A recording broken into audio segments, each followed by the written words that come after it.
আল্লাহর রহমতে এবার আইপিএল অনেক ভালো করছে মোস্তাফিজ।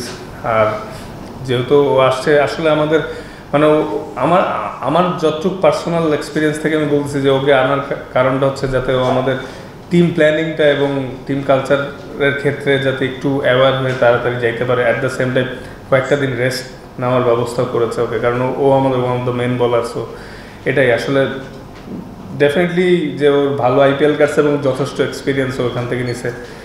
আর ইনশাল্লাহ আমরা যদি সবাই ফ্রেশ থাকি, ফিট থাকি, ভালো রিদমে থাকি, ভালো কিছু হবে বলিং সাইড থেকে।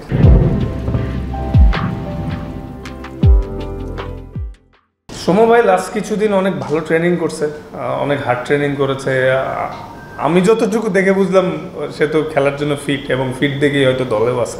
কারণ প্রত্যেকটা সিলেকশনের আগে আমি শিওর যে ফিজিও ট্রেনার এবং মেডিকেল টিম সব প্লেয়ারদের বিষয়ে ফিডব্যাক দেয় সে কতটুকু ফিট আছে। আর খেলবে কি খেলবে না এটা তো আসলে ম্যানেজমেন্ট বেটার বলতে পারবে, বাট আমি শিওর যে সে ফিট আছে।